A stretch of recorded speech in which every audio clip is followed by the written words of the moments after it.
Hey everyone, welcome to the next episode of the Bionicle Inspiration series. In today's episode, we're going to be covering mythological mocks.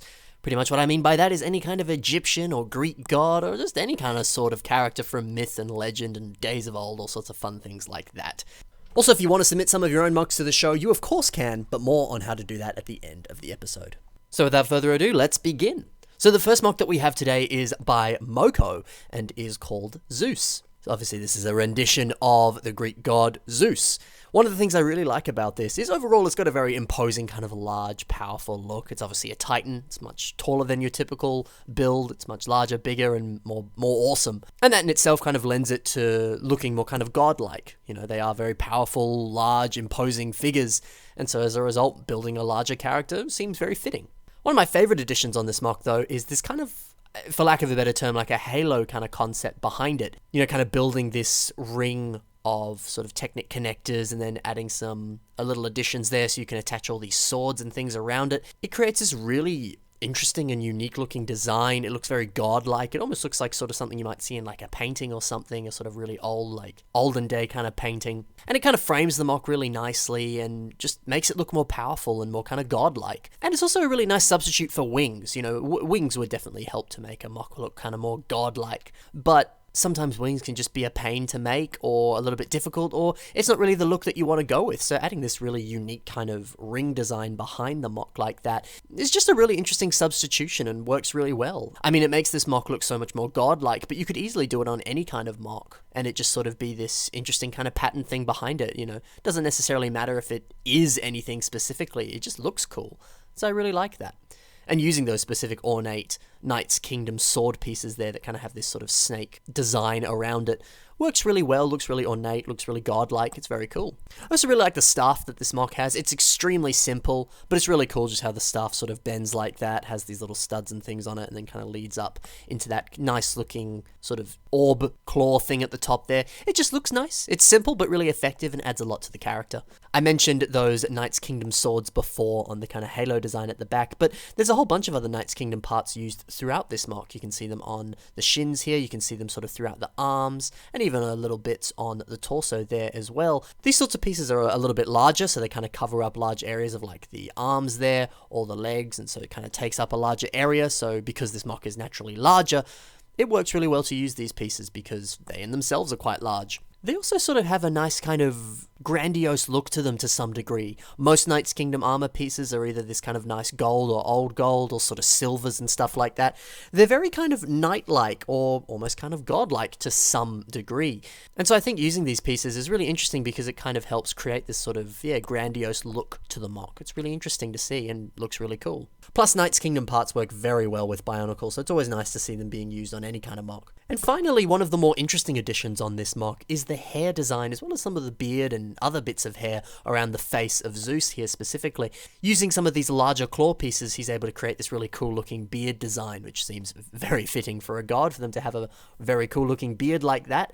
But also too, this sort of long flowing hair of the glistening masks of light there, just simply stacking them on top of that creates a really interesting look, but also looks very nice as a sort of like nice kind of hair design of some sort. I think it's really cool, and especially using that specific colored mask, which is a very unique color that's, to my knowledge, only comes in that piece, actually works really well because it kind of shows, again, it looks more godlike. It's really cool. So very interesting to see the kind of color choices as well as the specific part choices here that create this sort of godlike look. It's very cool to see.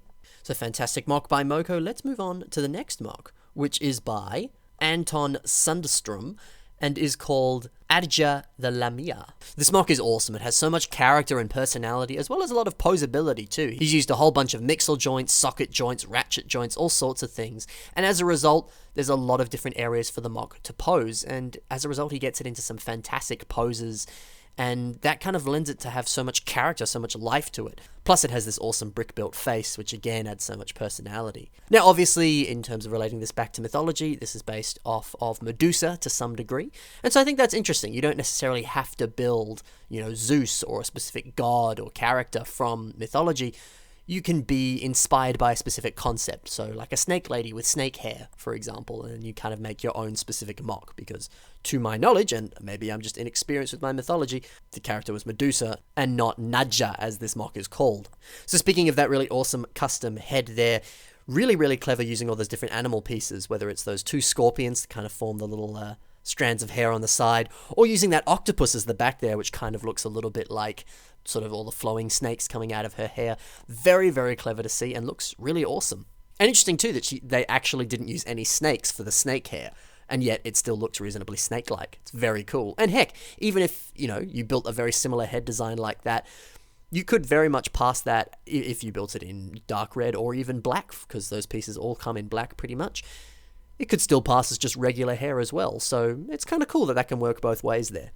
So this mock has a lot of system, doesn't really have any Bionicle in it at all, but I've always said in most episodes that it's very easy nowadays to kind of blur the line between using too much Bionicle or too much system in a mock, because we just have more access to system parts these days, and so it's always something to play around with and have fun with. You could easily build this mock and add a whole bunch of Bionicle parts in it yourself if you were to sort of make a similar mock in a similar concept. One thing I think is really interesting about this mock is the choice of colors. Obviously the different shades of green and everything very much lends itself to looking very snake-like, even sort of that kind of grey and even parts of the red there is something you sort of see more commonly on a snake. But I think the little pop of orange here is a really interesting accent color. Part of me looks at it and goes, you could easily just take out that orange and it would still look really cool. But adding in that nice little additional accent color there does so much to the mock. It just sort of helps it pop a little bit more. It kind of makes it look a little more kind of exotic almost, kind of like maybe like some sort of snake that you would see that has sort of all these very beautiful colors throughout it with all the different scales and everything throughout it. And so I think that little addition of the color there is really cool. And I think that's something to maybe think about when you're building a mock. Obviously you want to have a specific set color scheme, but maybe just throw in an additional color in there and see how it looks. Maybe it won't work, but maybe in this case where, logically in my head I would go, maybe don't add the orange. It might look, you might have too many colors on the mock. It might start to become too busy. But in reality, it works really well and is a nice little popping accent color there. So yeah, play around with the colors on your mocks. See if perhaps an additional color that you maybe don't think would work. See if it actually does work. Who knows, it might. So that's it for that mock. Let's move on to the next mock, which is Anubis by Mohammed Mari. Really cool head design on this. Very much captures that Anubis head dog-like look. Simply using the Vaki head there and all sorts of other little additions like those ears and all sorts of other things like that. Really matches that head perfectly and is a very nice design of that. There's a whole bunch of other Anubis mocks out there. So if you're interested in building one, be sure to just give it a Google on Flickr or even just Google it and see what comes up, because there's been a lot of Bionicle interpretations of Anubis, whether it's just the head design or the whole Anubis as a whole. So yeah, give it a look, see what you can find and see what inspires you. One of my favorite things about this mock is the use of the cloth elements here on the waist. So specifically using this sort of pirate sail here, and then this, I believe that's from the Takodona Force Awakens set, that other cloth piece there. Adding those two in there, it looks so Egyptian. It very much looks like something you would see Anubis wearing. And yeah, it has this beautiful Egyptian quality to it, and yet it's a Star Wars cloth piece and a pirate cloth piece. Who would have thought that they would have worked so well together? So I think that's really cool to kind of pick up all these obscure cloth pieces and, fold them in a specific way. Maybe there is an actual pattern on that cloth piece and he's kind of hidden it by sort of folding it around in that manner. Yeah, just play around with those cloth pieces, see what sort of stuff you can come up with. Maybe the specific pattern or style can actually lend itself very nicely to a specific mock that you're making. Also really cool to see the specific choices of parts, like these wing pieces and these funky claw pieces that are sort of around the shoulders there, just under that azure piece, as well as a whole bunch of the other gold pieces on here. They sort of have some more sort of ornate, interesting designs on them, and that very much lends itself to that kind of Egyptian gold royal look to it. Royal maybe isn't the right word there, but you know what I mean. And I think that's really cool. We sort of mentioned it before with Zeus, kind of picking specific parts that have a different sort of look or texture to them. Maybe it's a little more ornate or in a specific color scheme or something like that. And just seeing how that fits into the mock as a whole and how it can complement it in a really unique and cool way. I really like that. So a fantastic Anubis mock. Let's move on to the next mock, which is Horus by Lego 7. Now, I absolutely love this mock. It's probably my favorite of the ones in this episode. This is a brilliant blend of system and CCBS parts. It's amazing how well these legs here, which are very heavily CCBS, as well as even the waist and aspects of the torso, all kind of blends into the system that we see more primarily towards the top of this mock, whether it's on the arms or sort of the back there and the head and everything. It's such a beautiful transition. It almost just flows into one, and you kind of forget that this is half system and half CCBS. It's very, very cool to see. And so I've always said in the past, how awesome it can be to combine system, Bionicle, Hero Factory, CCBS, all that sort of different stuff. And this is just a brilliant example of just how beautiful that can look. Another really nice addition on this mock is the eagle headpiece here. Now this is from a very recent Fantastic Beasts and Where to Find Them set, the Newt suitcase, which came with 3 really cool brick-built beasts and things like that.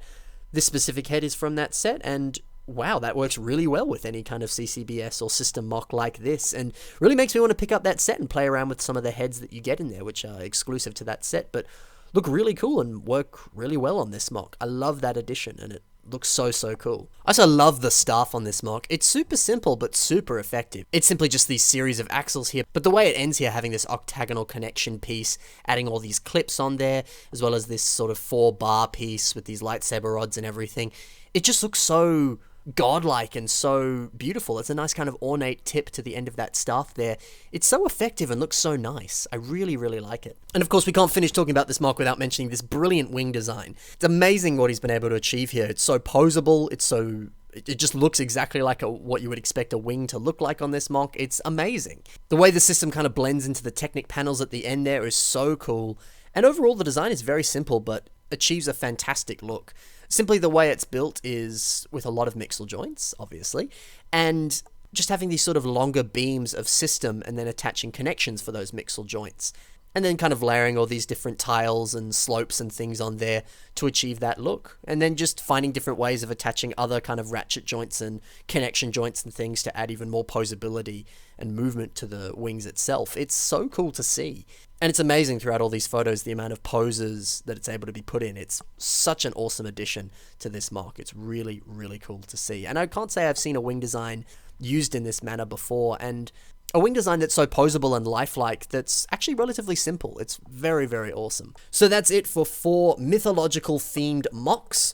Be sure to check the links in the description where you can see more stuff from these builders, and be sure to give those guys some love because they're all talented, fantastic people. Also, while you're there, be sure to check the links to my social media and consider checking out my Patreon page. Tune in next week, next Saturday, where we'll have another episode of the Bionicle Inspiration series ready for you. And of course, if you want to submit some of your own mocks to the show, you can. You can do so through the link that you're seeing on your screen right now. And by link, I mean email. That's not actually a link. There you go.